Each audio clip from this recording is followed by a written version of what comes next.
Hello, welcome to a series where I will be taking you through Romeo and Juliet. All right, this is not a place where I am going to give you an alternate, easier to understand text, but actually help you through the text itself because you can't understand the original language. It's also not a place where I'm going to be providing any analysis. The goal here is merely textual comprehension. So this can be a tool that could be used in classrooms or just to help you supplement your reading to eventually build up the skills where you can understand Shakespeare completely on your own. I find that there's three reasons why we might not understand what's happening inside of a Shakespearean play. The first being we just don't know some information, whether it's a word we don't know, or whether it's a historical or literary reference that we don't understand, or something that was common in Shakespeare's day that was a social reference that we just don't understand now. Lucky for us, that means when the problem is on what we know or don't know, we can always learn more. There's not a defect in the actual text itself. Number two, it's a poetic problem. He's somehow speaking poetically in a way that we're not quite following, whether it's inverted syntax or something else that's happening like an extended metaphor. So if we keep the content in mind, which good footnotes will be able to help, and that's what I'm going to be helping out with here, whether we keep poetry in mind or whether we keep in mind that it is actually supposed to be a play. So there's a number of times where we're reading something and it doesn't make sense. But were you to watch it, it'd make perfect sense because Shakespeare is supposed to be read by actors. A lot of people, present company included, had their first experience with Shakespeare where a bunch of ninth graders were all assigned different roles, and then by reading something they don't have any understanding for, they just flatly deliver it and you are bored as heck. Well, no need for that. I am a professional actor. I have my degree in English and a master's in education, and I also taught English for a couple years. And I loved teaching Shakespeare.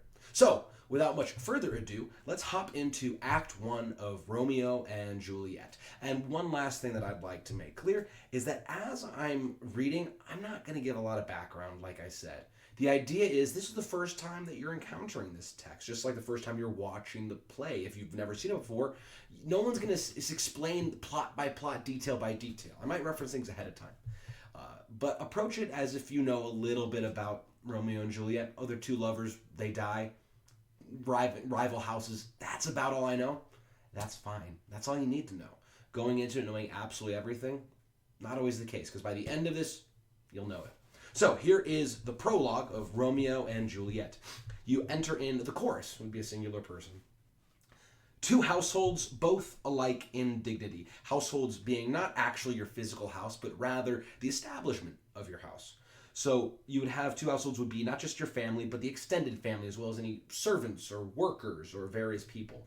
So there's two households, and they're both alike in dignity. They're both equally high in status. In fair Verona, where we lay our scene, the scene takes place in Italy.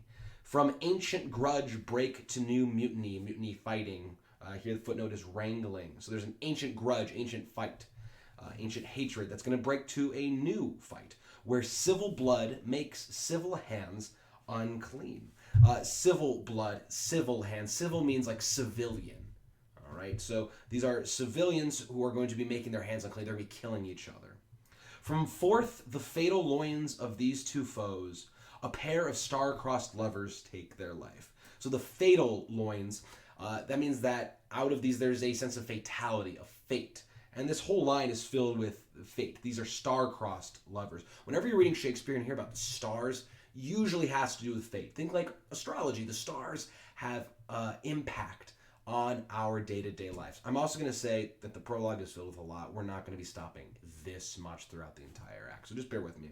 So from forth the fatal loins, loins being the genitals of these two foes, a pair of star-crossed lovers take their life. So right from the get-go, we know that the children of these enemies are going to die. They are fated to die. They're going to take their life.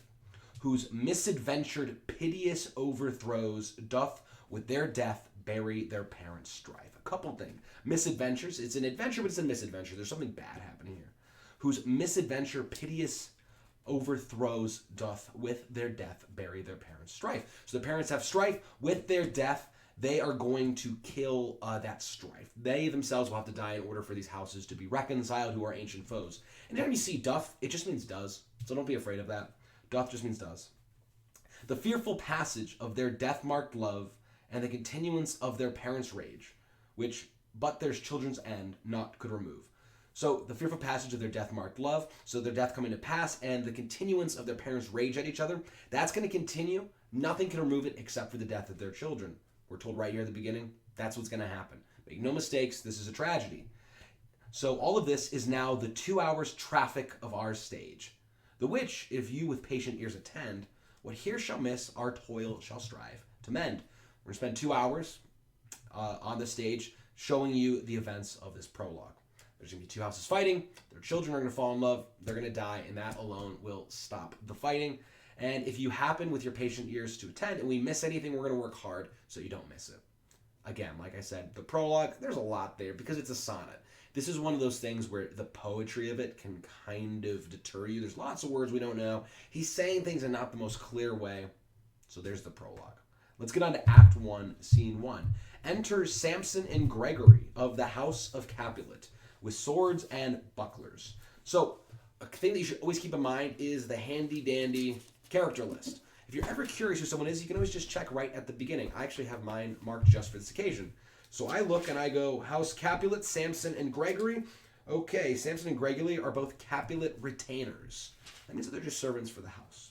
So they enter, and if they are of the House of Capulet, they're probably one of these two houses that are alike in dignity but have an ancient grudge. Samson, Gregory, on my word, will not carry coals. All right? They're not going to carry coals. They're not going to do the work of coal carriers. Gregory, no, for then we should be colliers. Colliers would be a professional core porter. Essentially, keeping class in mind, carrying coals, it's going to be a low class thing. We're not going to be coal carriers. That's low class. Right, because then we'd be colliers. That's the name of a job. Samson, I mean, and we be in collar, will draw. So, a couple things. And just means if. We be in collar. Collar means anger. We'll draw swords. So collar comes from this idea of the four humors. So this is going to be referenced a lot, especially in Act 1. People believe that we had four humors. There was the sanguine humor, that if you had this red bile associated with blood, you'd allow that, you'd be a cheerful character. If you had yellow bile, you would be choleric, which is prone to an angry temperament. So if we be colliers, we be in collar, we'll be angry. If we are colliers, we'll be in collar. It's a pun. There's also the melancholic, which is where we get the word melancholy, meaning sad or reserved. That's black bile. And then there's lastly phlegmatic, which is green bile, and those people are very chill. So we often still actually kind of use these words. You may hear of, oh, I'm feeling melancholic, or oh, he's experiencing a bout of melancholy, being sad. Phlegm, it's green bile. That's what we also call like our mucus, or what you cough up when you're sick. So people believe that we have these four humors in our bodies, and they need to be balanced for us to be a well-rounded person. Too much of one would make you one or the other. So if they are given a low-status job, like being a collier, they will be in collar, and they will bite. Gregory, I, while you live, draw your neck out of collar. So again, there's more puns. There's colliers, there's collar anger, there's collar the noose. What's so unfair about Romeo and Juliet is that we go, hey, don't be afraid of Shakespeare, don't be afraid of Shakespeare.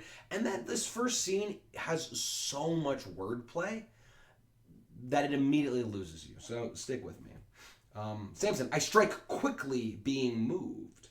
Being roused to anger, I'm going to strike quickly. But thou art not quickly moved to strike. A dog of the house of Montague moves me. So Montague is the house that they hate. So a dog of the house of Montague moves me. Gregory, to move is to stir, and to be valiant is to stand. And here the footnote says we were standing firm against assault.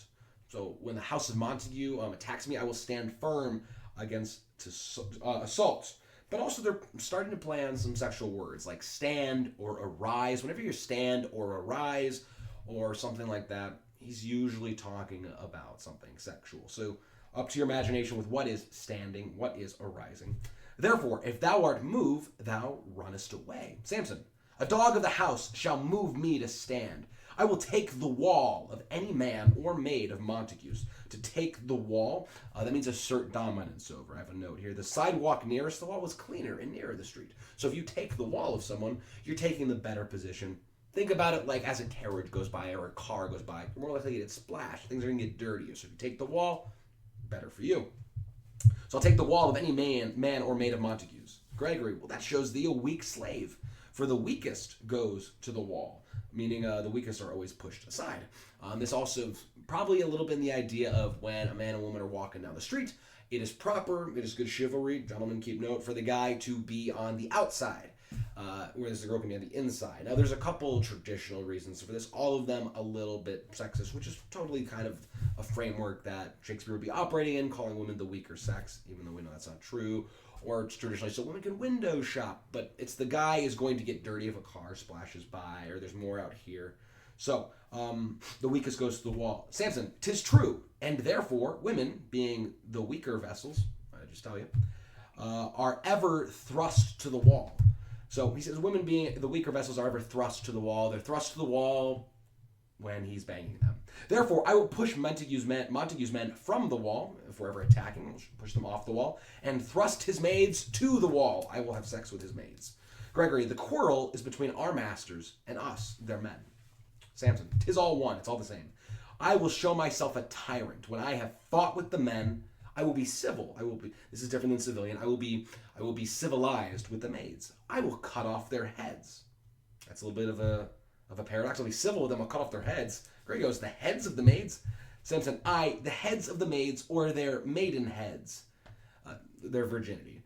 Take it in what sense thou wilt. Gregory, they must take it in sense that feel it. A lot of times when you're talking about sense, especially in Shakespeare, you're going to want to think a little bit like Aristotelian, meaning sensory, the five senses. So they must take it in sense that feel it, that when you are having sex with these ladies, they will feel it sensorily. Samson, me they shall feel while I am able to stand. There's that stand again. And 'tis known I am a pretty piece of flesh, an attractive fellow possessed of an impressive member. That's what my footnote says. So yes, they are immediately talking about his dick. There's no way around it. Sorry if that's a little crude. Freshman English, you're the one who is signing this. I'm just helping them understand what they're saying here. So they're punning all over the place. Like I said, this is a super unfair first thing to be tossing at people who've never read Shakespeare before. So Gregory is now also going to pick him up, and he's going to also talk about his genitals. 'Tis well thou art not fish. If thou hadst been poor John. This would make no sense except for our footnotes here. It says that poor John is dried salted hake. It's an appropriate as a taunt because that fish is shriveled and cheap. Earlier, I mentioned how there's proverbs and there's references to things at that time. This footnote here says that neither fish nor flesh was proverbial for an uncategorizable oddity. So, as Samson is bragging about how well endowed he is, Gregory says, well, it's good that you're not a fish, because if you were, you would be poor John, which is a shriveled and cheap fish. And you can also just think of fish being a bad smell having to do with the genital areas. It's two guys who are just joking about their sexual prowess. Enter Abraham and another serving man of the Montagues. So Abraham is of the house of Montagues, and he is with another serving man, letting us know that he is a servant of the Montagues. Draw thy tool. This is Gregory. Draw thy tool, tool being the sword. Here comes of the house of Montagues. Samson, my naked weapon is out. It's no longer sheathed, it's naked. Quarrel, meaning fight. I will back thee. I got your back. How? Turn thy back and run? Fear me not. That's not don't be afraid of me. It's me, I fear not. That's a poetic. It's inverted syntax. I do not fear. Gregory, no, Mary, I fear thee. Mary being by the Virgin Mary. It's a mild oath that means indeed. So it's fear me not. I'm not afraid. No, by Our Lady, I fear thee because you're a coward. Samson, let us take the law of our sides. Let them begin. We're not allowed to fight against the law, so we're going to let them provoke us. Gregory, I will frown as I pass by, and let them take it as they list. Let them take it as they like. Samson, nay, as they dare, I will bite my thumb at them, which is disgrace to them if they bear it. So he's going to do an offensive gesture, which is biting the thumb. No doubt your English teachers told you about this. It's a very offensive gesture. So he's going to bite the thumb at them. He's provoking them. It's not against the law. They want to get in a tussle, but they can't be the initiators. Otherwise, they'll get in trouble. It's going to be a disgrace to them if they bear it, so they have to answer it. Keep in mind, this is a little bit older times. Honor and disgrace mean a lot to people. You don't want to be disgraced. You don't want to have your honor besmirched. So if they bear this insult, we've disgraced them. They're not going to stand for that. So he bites his thumb, and Abraham catches it immediately. Do you bite your thumb at us, sir? Samson, I do bite my thumb, sir. Abraham, do you bite your thumb at us, sir? And Samson asked Gregory, is the law of our side if I say I?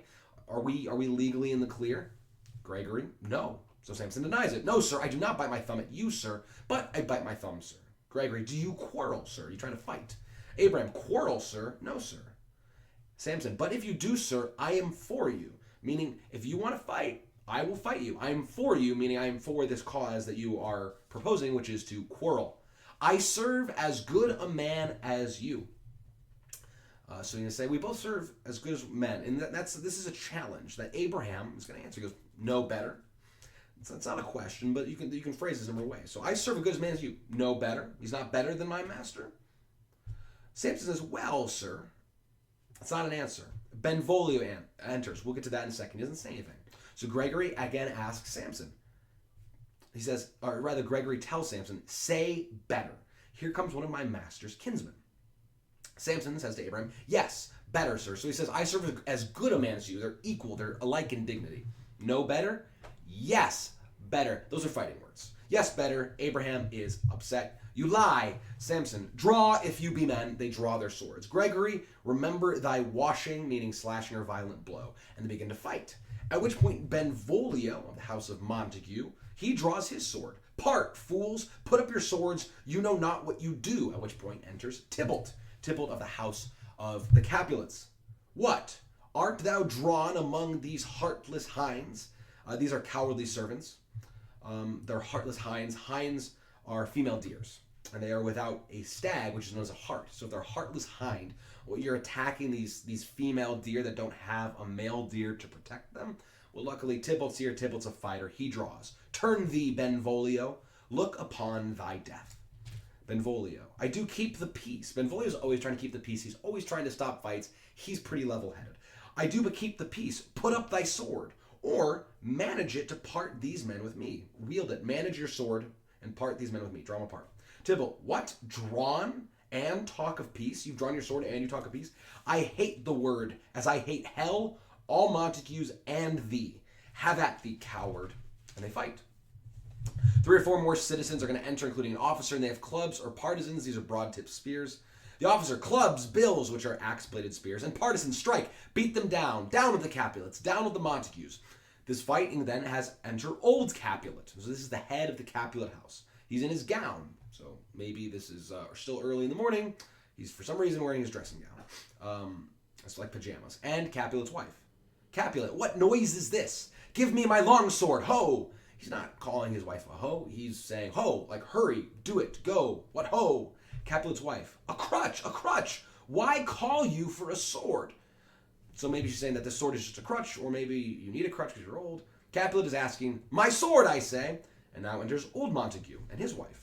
Old Montague has come and flourish his blade in spite of me. So he's spiting him. Montague, thou villain, Capulet.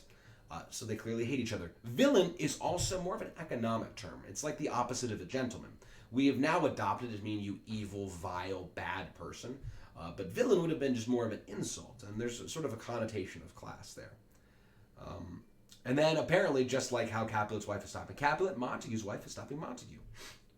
Hold me not, let me go. Montague's wife, thou shalt not stir 1 foot to seek a foe. You're not going to stir 1 foot to seek a foe. No, you're not taking a single step. At which point enters Prince Aeschylus with his train. It's not a literal train. It's a group of people. He has a train behind him. Think about how a bride might have a train. It's not a literal train that's rather length of her dress. It's something that follows behind him. All right, so he's a group of people with him. Rebellious subjects, enemies to peace, profaners of this neighbor's stained steel. When you see that stained there and it has the apostrophe over it, that means that you add an extra syllable. All right, that'll happen with certain like ed verbs in order to create essentially it'll fit the rhyme scheme, because here we are in iambic pentameter. So profaners are those who treat something holy in a profane, a desacralized way. So there's the holy and there's the profane. So if you profane something, you're sort of besmirching something important. So they are rebellious subjects of his. They are the people he rules. They're enemies to peace because they're fighting, and they are people who are besmirching of this neighbor stained steel. You're defiling your weapons with the blood of your enemy. Will they not hear? This is one of those stage things. You see a dash, that means he's going to talk now to someone else. Will they not hear?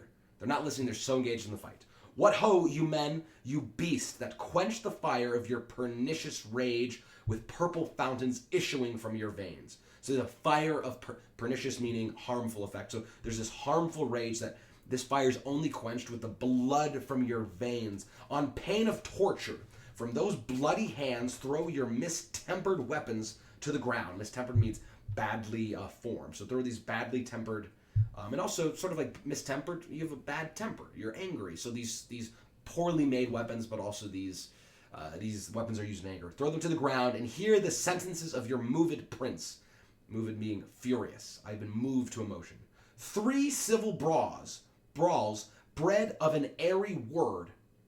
So there have been 3 fights between civilians, bred by an airy word, an unsubstantial word, by thee, old Capulet, and Montague, have thrice disturbed, thrice meaning 3 times, it's just the 3 version of twice, have thrice disturbed the quiet of our streets, and made Verona's ancient citizens cast by their grave beseeming ornaments to wield old partisans in hands as old. So really quickly, so your grudge is making ancient citizens, elderly people, throw away their grave beseeming ornaments. They're casting away attire and symbolic staffs appropriate to old age. So not acting respectable, rather they're fighting. And instead of having these things that symbolize wisdom and age and respect, they are instead wielding old partisans. We know from earlier, a partisan is a broad-tipped spear. They're wielding old partisans in hands as old. Just as old as these weapons are, their hands are just as old. They are cankered with peace, meaning they're rusty with peace, so that they can part your cankered hate, your malignant hate. So he's playing on that word cankered. So you're getting all of these elderly citizens to have to engage in this fight to break you up. If you ever disturb our streets again, your lives shall pay the forfeit of the peace. Essentially, you will forfeit your lives. You will die. For this time, all the rest depart away. You, Capulet, shall go along with me. And Montague, come you this afternoon to know our farther pleasure in this case. I'm going to talk to you later, Montague. To old Freetown, our common judgment place. So that he's going to say, that's where we're going. We're going to go to Freetown. It's the place where we commonly pass judgment. Once more, on pain of death, all men depart. So he's ordering everyone leave or we'll kill you. So the prince wants to keep the peace, and he has outlawed any fighting like this. Okay? So that's important because that's going to come in later. Everyone exits except for Montague, his wife, and Benvolio, who's of the house of Montague. So Montague said, who set this ancient quarrel new approach newly opened? So who started this fight again? Speak, nephew. Benvolio is Montague's nephew. Were you by when it began? Benvolio. And again, Benvolio, voice of reason, always trying to break up a fight. Right? So Benvolio is going to answer. He says, here were the servants of your adversary, Capulet, and yours, so those and your men, close fighting ere I did approach. Ere just means before. So whenever you see E-R-E, that means before. Now, if you ever see E''E-R, that is a shortened version of ever. Ever is 2 syllables. If Shakespeare ever needs it to be 1 syllable, he'll say ere. But here it means before. So they were fighting before I did approach. I drew to part them. And in the instant came the fiery Tybalt of the house Capulet, with his sword prepared, which, as he breathed, he uttered defiance to my ears. He swung about his head and cut the winds, who, nothing hurt withal, hissed him in scorn. He was swinging his sword around, and the sword wasn't cutting anything, but it was just cutting through the winds, so nothing was hurt. While we were interchanging thrusts and blows, came more and more, and fought on part and part, and everyone was fighting. So the prince came, who parted either part. He parted the two parts of the fight. Montague's wife, oh, where is Romeo? Saw you him today? Right glad I am he was not at this fray. There's a little bit of the poetry. This is what's known as inverted syntax. Saw you him today? We would just say, have you seen him today? Did you see him today? Saw you him means you saw you. Did you seen him? Saw you him. Him is him the thing that you saw today. Right glad I am. I am right glad. You're just switching around. It's like it's Yoda talking from Star Wars. I'm really glad he was not at this fight. Madam, an hour before the worshipped sun peered forth the golden window of the east, a troubled mind drive me to walk abroad.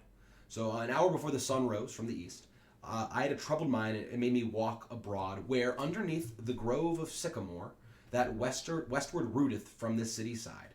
So I went to a grove of sycamores. Those are trees. It's on the westward. It's rooted westward of the city. So to the west of the city, I went to a grove of sycamores. Now I have a really interesting note that sycamores are associated with melancholy lovers. There's melancholy again, meaning sad. It's because they are sick amor.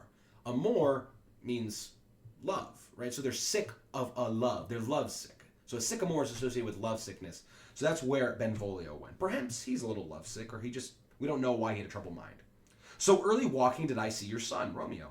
Towards him I made, but he was ware of me, and stole into the covert of the wood.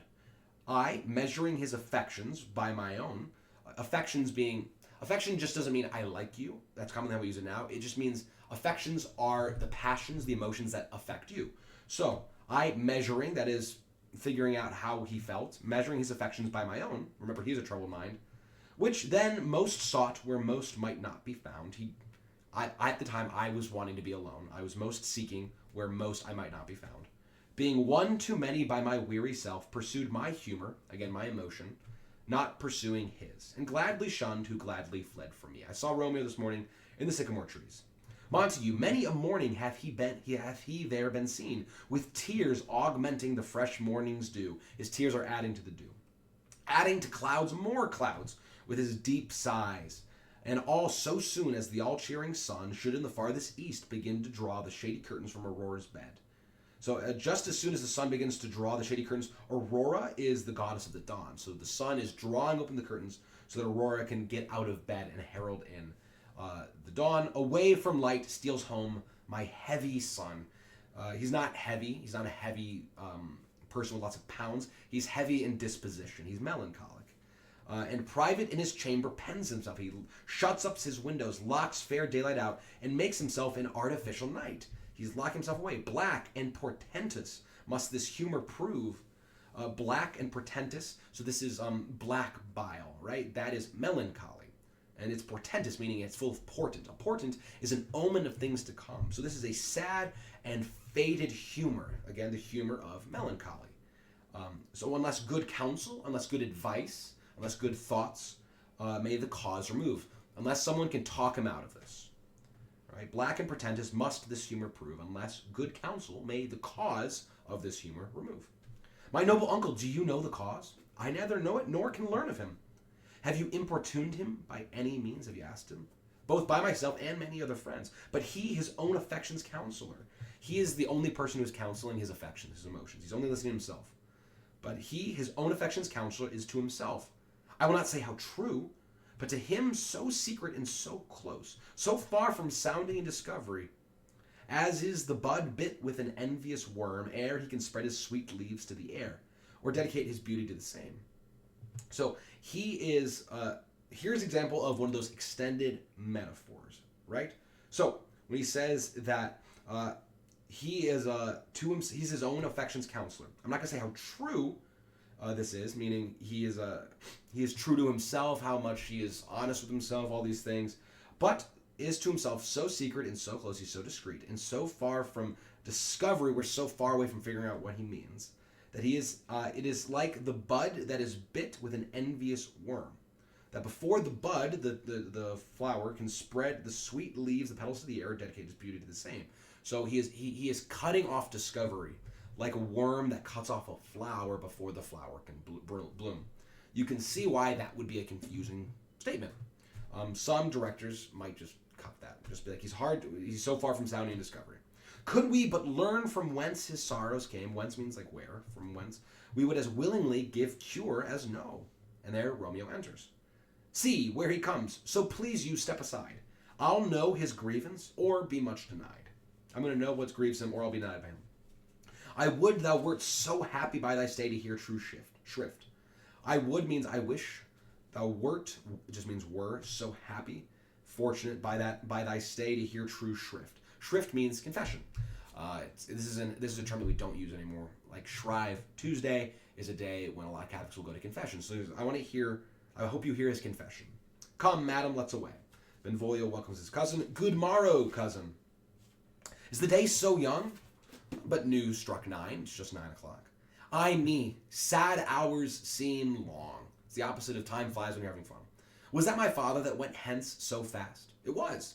What sadness lengthens Romeo's hours? Not having that which having makes them short. In love, out of love. Out of her favor where I am in love. Okay, so Romeo's sad because he is not in the favor of a woman that he loves. Alas, that love, so gentle in his view, so gentle in his appearance, should be so tyrannous and rough in proof. It's so sad that love, which looks so gentle, is actually a really, really painful experience at times, which is kind of what this whole play is about. Where shall we dine? Oh, sorry, I skipped a line. Alas, that love whose view is muffled still, love, Cupid is blind, whose view is muffled still, should without eyes see pathways to his will. Should without eyes see pathways to his will. So even though if you can't see your love, you can still see the pathways towards love's will. Romeo is denied. Where shall we dine? And he sees a sign of the brawl. He just now notices. He's so caught up that he didn't notice the fight. Oh me, what fray was here? Yet tell me not, for I have heard it all. Here's much to do with hate, but more with love. Why then, O brawling love, O loving hate? These are a lot of paradoxes. Romeo's been talking a lot about paradox here. And that's really central to this whole work. O brawling love and O loving hate. The line between love and hate is pretty thin. And as we see with Romeo and Juliet specifically, my only love sprung from my only hate. These are two enemies to lovers. And so Romeo somehow intuits that this fight has much to do with hate, that they hate each other, but also with love. Now, it could be that just him being in love is seeing all of this bloodshed and says, this is like what I'm feeling, my heart's torn out. It could be something else, like he's sort of prophesying this death, this fight here is going to have to do with my eventual love to Juliet. He doesn't know who Juliet is. But he has a couple rare moments of prophecy that we'll see in later scenes. Why then, O brawling love, O loving hate, of anything, of nothing first created. God creates everything from nothing. O heavy lightness, O serious vanity, misshapen chaos of well-seeming forms. So things that are well-formed are actually misshapen chaos. Feather of lead, bright smoke, cold fire, sick health, still waking, that means always awake, sleep, that is not what it is. This love feel I, that feel no love in this. He's talking about a lot of paradoxes. And that's because the experience of love, this gentle thing, right? Gentle in his view should be tyrannous and rough and proof. In every emotion, there is the opposite of the emotion. And so he's talking about a lot of these things. So there's feathers of lead. Something that should be light is really heavy. Smoke, which is dark, is going to be bright. Fire, which should be hot, is cold. He is experiencing it. So he says, this love feel I, that feel no love in this. I feel paradoxical love here. And so perhaps it really is giving us an insight into this ancient grudge, that perhaps these are past friends that now hate each other, because there's not going to be anything so hateful as the hate between two friends, people that really love each other, then had a serious falling out, right? In A Midsummer Night's Dream, Lysander talks about this, that the person who once believed a heresy, once they convert, hate that heresy more than other people. Or if you have too much of a sweet, like you have too much, say, like apple juice, I just drank a ton of apple juice, now it makes me sick whenever I think of it. That's sort of a loving hate, right? Benvolio says, Romeo asks, dost thou not laugh? Do you not laugh? Benvolio, no, cousin, I rather weep. A good heart at what? At thy good heart's oppression. So he's upset at Romeo being sad. Why, such is love's transgression. Griefs of mine own lie heavy in my breast, which thou wilt propagate to have it pressed. So I have enough griefs that are lying heavy in my own breast, and now you're going to propagate it, you're going to multiply it. It's the same word we get like propaganda, to have it pressed. You're going to burden it with your griefs as well. It's sort of like, oh, I'm sad, and now I'm sad that my sadness is a burden to you as well. We've all experienced that. To have it pressed with more of thine. This love that thou hast shown doth add more grief to too much of mine own. Love is a smoke made with the fume of sighs, being purged, being clarified, a fire sparkling in lover's eyes. Being vexed, a sea. Vexed means stirred up. A sea nourished with loving tears. What is it else? A madness most discreet, meaning wise, a choking gall, and a preserving sweet. So there's more images about what love is. Love is like a smoke. You sigh and it's smoke and smoke, but where there's smoke, there's fire. That once you get rid of the smoke, there's fire. That's sparkling in the lover's eyes. Love is like a sea that when it's vexed, when it's stirred up, it's filled, it's stirred up by loving tears. The more you cry, the more you're stirring up love. Think about that unrequited love. You ever laid awake just like being like, oh my gosh, I'm just torturing myself because I'm so in love with this person. You're vexing the sea of love with, and you are adding to it, nourishing it with loving tears. What else is it? It's a madness that's most wise. Wise men say only fools fall in love. can't help falling in love. It's a choking gall. It's a preserving sweet. So it's all these things. So he says, farewell, my cuz. He says, soft, meaning wait, I will go on. And if you leave me so, you do me wrong. So don't leave me, don't wrong me. Tut, I have lost myself. I am not here. This is not Romeo. He's some other where. He's disassociating. I'm not feeling myself. He's somewhere else. Tell me, in sadness, who is that you love? What, shall I groan and tell thee? Groan? Why no, but sadly, tell me who. A sick man in sadness makes his will. So when you're sick, you feel you're going to die, you make your will. A word ill-urged to one that is so ill. In sadness, cousin, I do love a woman. Benvolio, I aimed so near when I supposed you loved. A right good mark, man. So, I supposed that you loved a woman. He didn't think that Romeo was in love with a man. A right good mark. He got me, he hit the mark. But also, he may be referring to the lady love. A right good mark, as we're going to hear a lot from Mercutio, a mark can also mean female genitalia. So she's a right good mark. In picking her out, I have chosen the best, my man. Or you got me with a right good mark. And she's fair, I love. Not fair meaning like she distributes things in a just way, how we often think of fairness, but fair as in beautiful. That's how Shakespeare often means the word fair. It means sort of like light-skinned, just that Shakespearean image of white Anglo-Saxon beauty. A right fair mark, fair cuz, is soonest hit.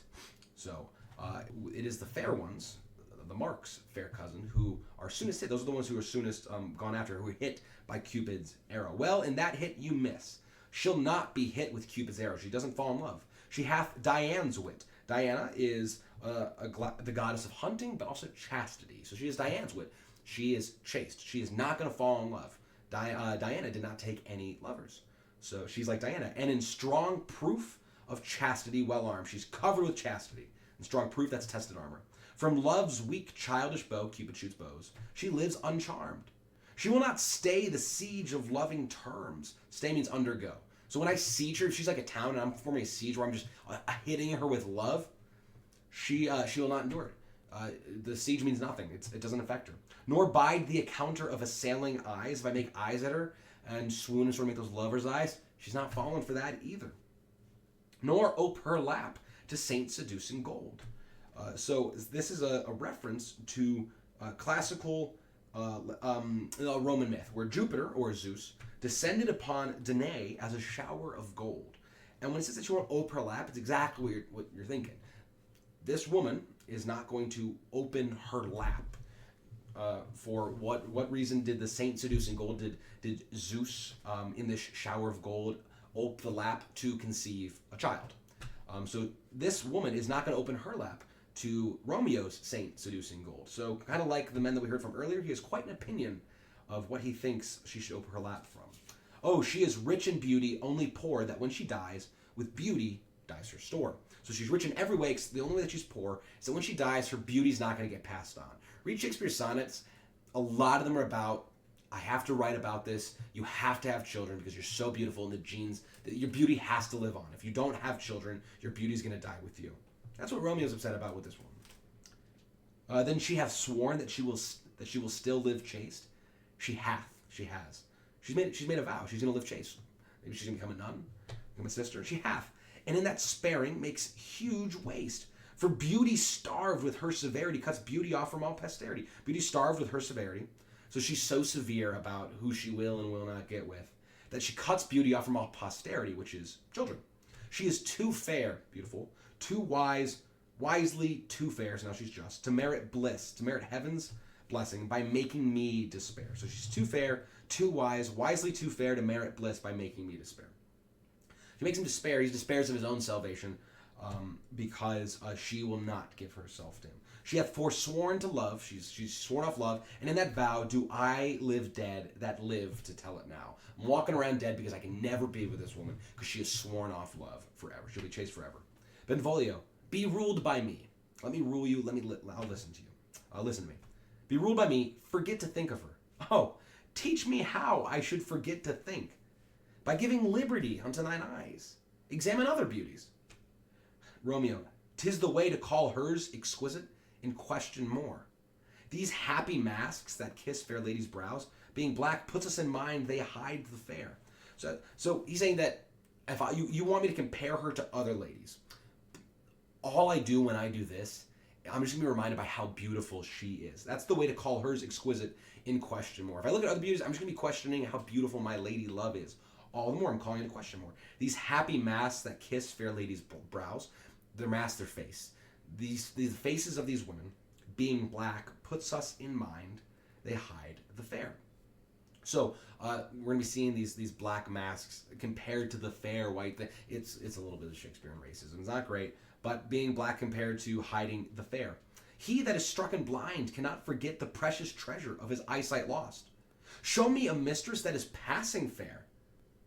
What doth her beauty serve but as a note where I may read who passed that passing fair? So even if you find me a fair lady, find me someone who passes fair, who's even beyond beautiful, I will be reminded of my lady love who passes the passing fair. Farewell, thou canst not teach me to forget. Benvolio, I'll pay that doctrine. I'm going to do it, or else die in debt, or I'll owe you one. And that takes us to the end of Act 1, Scene 1. They're not all going to be this long. This one just had a lot to do. At any rate, Romeo is in love with someone. Juliet? He doesn't know Juliet. Yeah, it's going to be Rosaline, who we're going to find out a little bit later. Benvolio says, I'm going to show you some other girls and help you get over this love sickness. And if anyone fights, they will be killed by order of the prince. So that's where we're going to leave off for Act 1, Scene 1. We'll see you in Act 1, Scene 2.